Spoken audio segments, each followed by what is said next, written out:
جو ائمہ اربع آئے، امام ابو حنیفہ رحمۃ اللہ علیہ، امام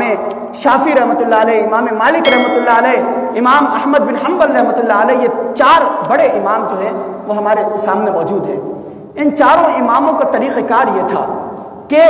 جب وہ دیکھتے کہ کوئی بات قرآن و سنت کے مطابق ہوتی تو اس بات کو لے لیتے،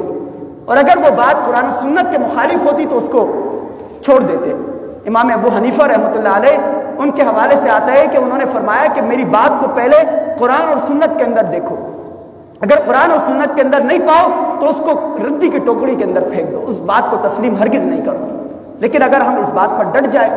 کہ امام ابو حنیفہ رحمۃ اللہ علیہ نے یہ بات کہی ہے اور فقہ کی کتابوں کے اندر یہ بات موجود ہے اور حدیث کچھ اور کہہ رہی ہے، لہذا ہم امام ابو حنیفہ کو مانیں گے کیونکہ ہم حنفی مسلک سے تعلق رکھنے والے ہیں، ہمارے بزرگوں نے، ہمارے بڑوں نے، ہمارے علماء نے ہمیں یہ بات سکھائی ہے کہ تم جو ہے تقلید کرتے ہو امام ابو حنیفہ کی ہی بات تمہیں ہر حال میں ماننی ہے، تو یہ درست نہیں ہے، یہ جو ہے سمع و طاعت کا درجہ نہیں ہے۔ لہذا جتنے بھی چاروں ائمہ آئے انہوں نے اسی بات پر اپنے پیروکاروں کو، اپنی تقلید کرنے والوں کو اس بات پر پابند کیا کہ وہ پہلے قرآن و سنت کو دیکھیں، اگر ان کی بات قرآن و سنت سے ٹکراتی ہے تو ان کی بات کو چھوڑ دیں اور قرآن و سنت کی طرف آئے۔